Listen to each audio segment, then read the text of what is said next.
Success Insight shares the stories of the people with passion and drive who make things happen in the world. Here's your host, Howard Fox. Hello, everybody, and welcome back to another episode of the Success Insight podcast. Today's episode is another addition to our Outdoor Adventure series. The Outdoor Adventure series celebrates individuals and families, businesses, and organizations that seek out and promote the exploration of the great outdoors. Our guest today is Barbara Ann Mojica, and she is joined by her husband, Victor Mojica. Now, Barbara Ann is the creator and author of the award-winning Little Miss History book series. Little Miss History is a whimsical character Barbara uses to narrate, and in this series, Barbara hopes to educate, entertain, and inspire children to learn about historical people and places. The design and illustrations for the book were produced by her husband, Victor. You may recall that we interviewed Barbara Ann and Victor in 2020 when we were first introduced to the Little Miss History book series. We're excited to invite Barbara Ann and Victor back on the podcast today to chat about one specific book in the series, Little Miss History Travels to Sequoia National Park. Barbara Ann and Victor, welcome back to the Success Insight podcast. Thank you very much for having us. How you doing, Howard? I'm doing very well. It's been a year since our last podcast. I hope you two are in good health and have lots of plans for adventure in 2021. Can't wait to get out there again. There you go. Well, listen, I am so happy that you both agreed to come back on the podcast, as I have been developing this outdoor adventure series as an addition to our podcast. And I thought about, God, I remember my interview with Barbara Ann and Victor. I said, wasn't there a national park that they had visited? And of course, I went back to the episode and then to Amazon and your website. And lo and behold, there was Little Miss History Visits Sequoia National Park. And I think it's a wonderful addition to the Outdoor Adventure series. So I'd love if you could chat about how this book came about. I mean, this was one of your first books when you started Little Miss History. So give us a little bit of the backstory. Well, we now have 12 books in the series, plus a coloring book and a trilogy book. But the Sequoia National Park was actually the third. So I focused on sites that I think will be of interest to children, and also sites that are interesting to the parents and families that they live with. And the national parks are, of course, an important part of our history. Some of them are really historical sites. Most of our books are administered by the National Park Service. They're somehow involved, either administering the historic site, like Ford's Theater, or the outdoor sites, like Mount Rushmore, Sequoia National Park, and so on. So this one, we thought Sequoia National Park has so many opportunities for nature, for history, a lot of the things that children are interested in, like animals and geology and the sports that you can get involved in when you're in Sequoia National Park, as well as the history. And there's a lot of historical connections there as well. What interests me was the fact that we've heard about the big redwood trees, but we hadn't heard anything about sequoia trees, and much less a Sequoia Park, national park.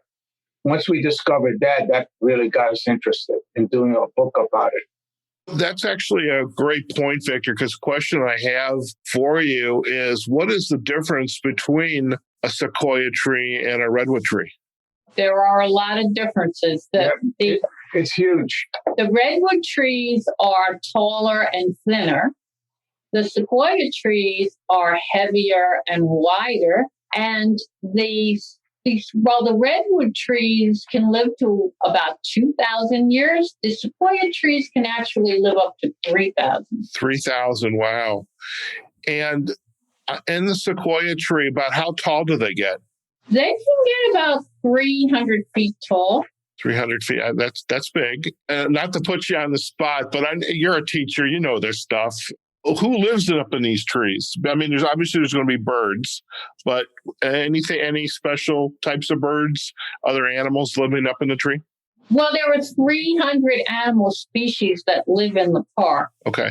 Not notably birds that we wouldn't be familiar with, but there are small animals like beavers, muskrats, frogs, turtles. There are very large animals. There are all kinds of bears, the blonde bears, black bears, brown bears, cinnamon bears. And there are also mountain lions and lots of bighorn sheep. So if you go hiking, you might encounter one of these. If I go hiking, I definitely need to be well prepared for it. And, I was looking at on the National Park Service site that there's over like 600 square miles of acres, 631, 620, somewhere in that area. That's a pretty good sized park. Right. And what's interesting? So when I moved out to Las Vegas, one of the first things I did is got a book on where are the state and national parks in the area. And Sequoia National Park is actually not that far away. It's probably a day's drive from Las Vegas. But if I'm going to make a day's drive, I probably want to spend a couple days in the park exploring. They even have skydiving. Well, see, I got to tell you, I have a firm belief in my self-preservation. That will never happen.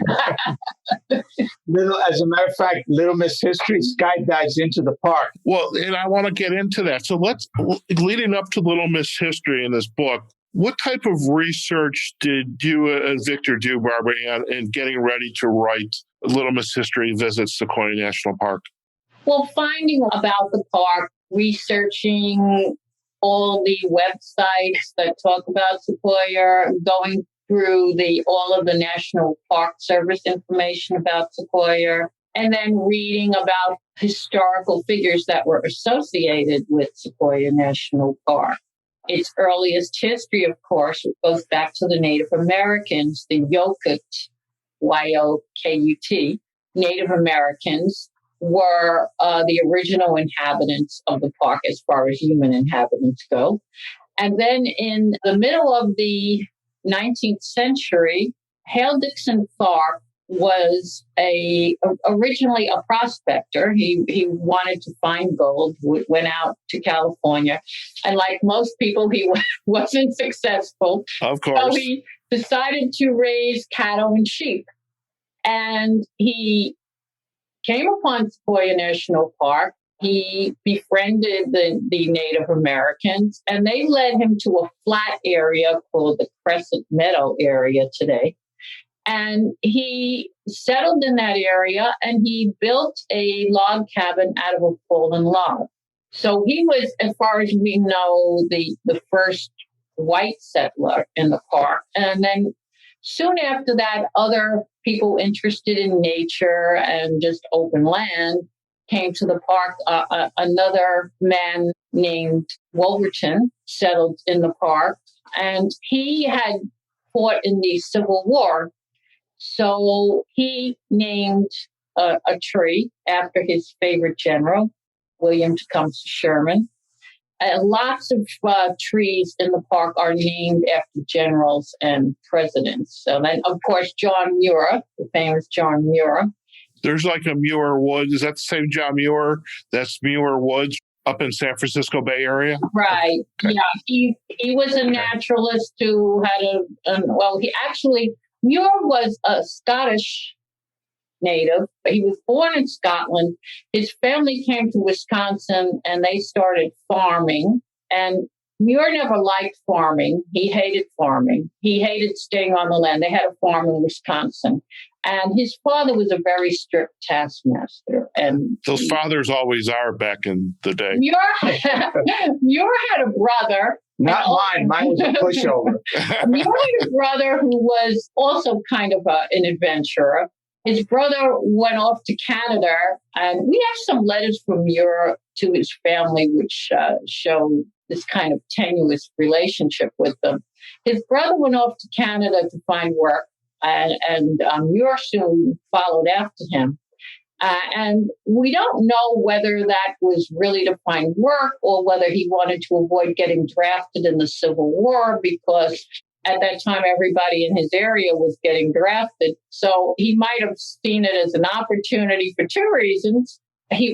Muir claimed to be a pacifist, of course. He didn't believe in war. But he was a very interesting character. He was a loner. He walked from his area in Wisconsin to the Gulf of Mexico. He sailed to Cuba. He sailed to the Panama area. And then he got a job as a shepherd, herding sheep in the Sierra Nevada mountains. And that's where he became acquainted with Sequoia National Park.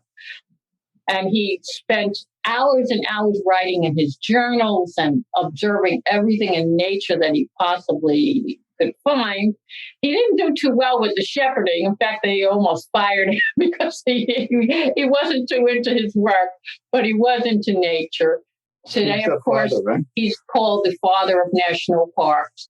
He was influential, actually, in getting Sequoia National Park recognized as a national park. Fantastic. Now, let's talk a little bit about Little Miss history. How is the book organized, and what are some of the adventures Little Miss History has undertaken in Sequoia National Park? And I remember, Victor, you just said she kind of arrived via airplane and kind of landed via parachute. Right. He arrived in an airplane, and that's another interesting backstory. My brother is piloting the airplane that she skydives into from, and my brother actually is a pilot. We got him in the book here. She skydives into Sequoia National Park, and then throughout the book, she has different adventures. She hikes, and she goes up to Muir Rock, which is a 400-foot stairway that is in the center of the park. And that was built as a depression project. It was one of FDR's projects to help give workers employment during the Depression. And they built this 400-foot stairway, and it cut right into the rock. So if you climb up today to the top of Muir Rock, you have a beautiful vista of the entire park. You can also ride the rapids. There's a 1,200-foot waterfall that falls down into Tocopa Canyon. And there's a river called the Quoia River, because these are all Native American names. And she rides the rapids, and she also rides horseback throughout the park. You can rent horses, you can ride on horseback. She explores some of the tunnels, the tunnel log where fallen trees have actually been cut away so that they form tunnels. And then we do a lot of explaining about the trees. So we talk about showing graphic form how the redwood trees are taller and thinner, the sequoia trees are wider and heavier. And when a sequoia tree is about 10 years old, it starts producing seeds.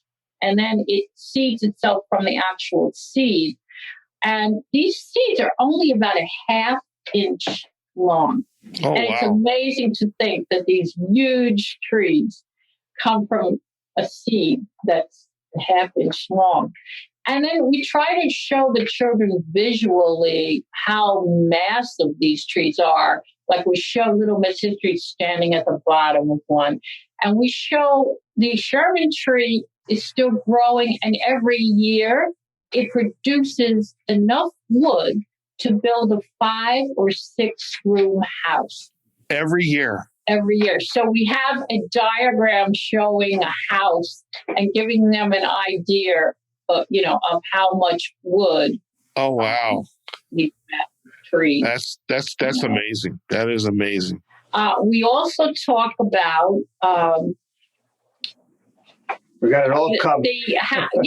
We show how long they live. We show pictures of the bark, and like Little Miss History looking inside the bark, And the bark of a redwood tree is about 1 foot thick. The bark of a sequoia tree can actually be much, much thicker. Because it's like you said, it's shorter. Right. And same thing with the branches, you know. So she peels it back for you. Oh, wow. So that they have an idea. And then we talk about some of the things that you can use this wood for. You can, it's mostly used in industrial purposes. It's used for trestle bridges, to build trestle bridges, railroad ties, because it's highly resistant to fire and, of course, decay because it lives so long. So I have a question. Are they're using these trees? I will make an assumption, and you please correct me. They're not cutting down these trees for use. They're actually using trees that have already fallen? Right. Okay. Right. That's good to know. For the most part, we hope. And then it's also used for furniture because the color makes beautiful furniture. So it's used a lot for handmade specialty furniture. Okay, very cool. We should have got a sponsor, right? Yeah. So hey, we're going to put your furniture in the book. And another thing that a lot of people don't know about these trees, because they'll notice that the trees are named after generals, and so a lot of them are named after famous people. But there's also a tree in the park that President Eisenhower designated as a living memorial for veterans. And this one is called the General Grant tree. And every year, the second week in December, the park rangers go out and they lay a memorial wreath at its base to honor all the veterans who have died for our country. So it is a, quote, living memorial. Yeah. Sure. Wow, that is fantastic. Now, not to put you on the spot, if you were going to be a brand ambassador for Sequoia National Park and Little Miss History, what would be a sentence or two? Why should a family that's never even heard of Sequoia National Park, why should they go and visit it? The trees are fantastic. Experience it is experiencing nature in its most magnificent form. Yeah. The enormity, the grandeur, the ability to go out and experience nature by, any of the kayaking, hiking. These trees are hundreds of years old. Horseback trail. You really become a part of nature. Wow. Very good. There's one big problem, though. Uh-oh. Sequoia National Park has the worst air pollution of any national park. Really? And that's because of its location in the San Joaquin Valley. It's at the epicenter of diesel, industrial tractors, farms, freight lines, food processing plants. Oh, wow. And, of course, not to mention the occasional forest fire. All of this causes a lot of pollution. When sun hits all of this in the air, right, it creates smog. Right. So there are times when they actually post signs that it's unhealthy to breathe the air at the park. Oh, wow. That I would not have thought. Hire rangers to work at the park. They have to sign a disclaimer that says, they admit that at times it may be unhealthy. Sure. To breathe the air there. So we demonstrate that with Little Miss History wearing a gas mask. Gotcha. From your knowledge of the park, what are the best times of the year to visit the park? Well, definitely not winter. In fact, they won't even let you into the park without snow chains and all kinds of heavy equipment. And it's very often closed in the winter. Okay. So I would say probably May through September. Okay. That's time to visit. Very good. In fact, the shops and the area around Sequoia National Park, a lot of it is seasonal. Right. I found that out when I went up to visit Capitol Reef National Park this past September, and everything just kind of shuts down. So that's actually the time of the season I want to go, is right at the end. But because the beauty of going out to Mojave is it's not really that crowded out there, but depending on where you go. So in addition to Little Miss History Visits Sequoia, what other books in your library would fit nicely within the Outdoor Adventure series? Mount Rushmore, the very first one. Okay. And Mount Rushmore, of course, when you go to Mount Rushmore, you can also visit the Crazy Horse Memorial, which is being built. Okay. That book, and of course, they recently did a lot of renovation on Mount Rushmore. They only completed a major renovation. I believe they completed it at the beginning of 2020. So they recently did a lot of work improving the pathways, the roads, and so on. Okay. And that's an amazing story too, Mount Rushmore, how it took 41 years to build, and the Swedish sculptor Gustav Borglum, who designed it, was just remarkable how they got up there, and they had to climb 506 steps every day. I have an idea, Barbara, is instead of getting into it now, I would love if you and Victor would come back on and let's talk about Little Miss History Visits Mount Rushmore. Anywhere else come to mind? I have a book on Tombstone, Arizona. That one is largely outdoors as well. Of course, visiting the Tombstone town, which has been recreated. Okay. Okay, Corral. There's also a very large museum there that contains a lot of the history of the mining industry, which is very interesting. Sounds good.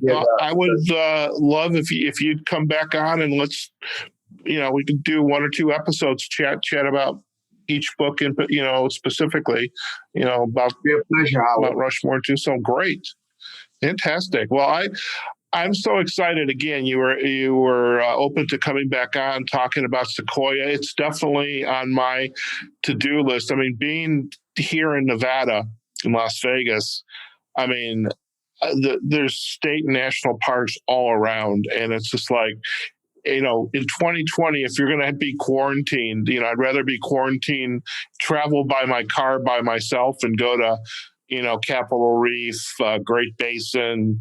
Right. Mojave. Wasn't the science encourage outdoor activity rather than indoor? Right. Yeah. So I picked the right time to move to Vegas. So, and I do a little bit of car camping and, of course, my photography work. So I love getting out in the dark sky, and, of course, Death Valley. So if you've got a book coming on Death Valley, I can't think of a better place to go to and visit. Well, listen, I want to thank you both again for joining me on the Success Insight podcast. If our listeners would like to learn more about you and your work, Barbara, where are the best places for them to go? Well, if you go to my website, which is very simply littlemisshistory.com, you can connect with all the books, have previews of them. I have a YouTube channel. I try to help families in every way that I can. So I have a blog where I review family-friendly books. You can click from my website. You can click on any of those links and you take them there.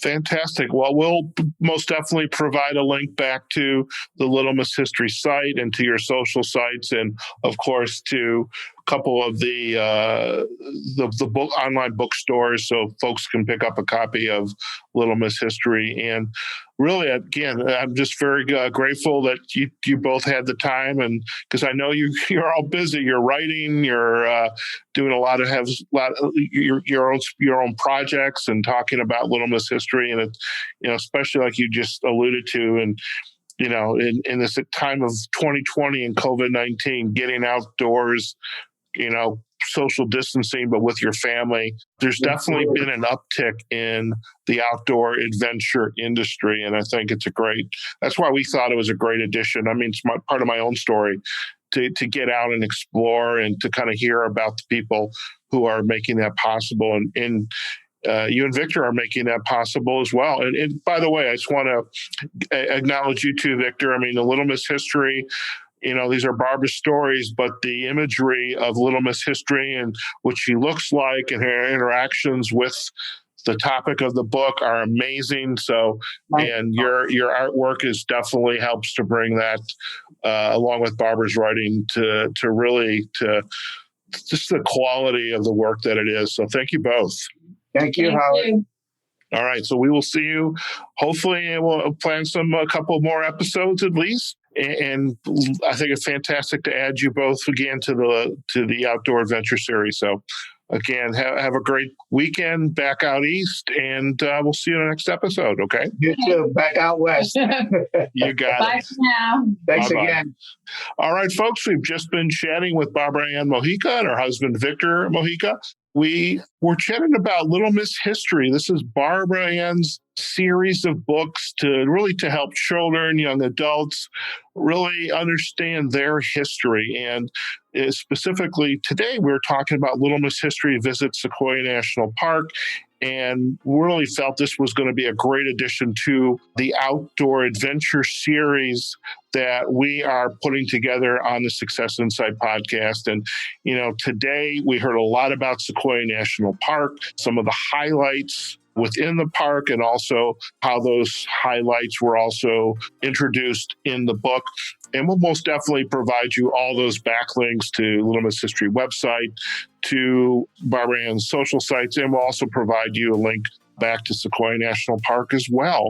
And so we hope you enjoyed today's podcast in our Outdoor Adventure series. Do let us know your thoughts. Give us your comments. You can listen to us on LinkedIn and Facebook, the Success Insight Podcast pages. And we are also on the major podcasting platforms, Google Podcast, Apple Podcast, Amazon Music. We are also on YouTube as well. All right, folks, wherever you are, whatever you're doing, go out there, have a phenomenal day. Take care of yourselves, your family, practice social distancing, wear your mask, and make plans to go out and visit Sequoia National Park. But before you do, go buy Little Miss History, visit Sequoia National Park. All right, folks, we'll see you again soon. Bye-bye. Success Insight is a production of Fox Coaching and First Story Strategies. Find us online, successinsightpodcast.com.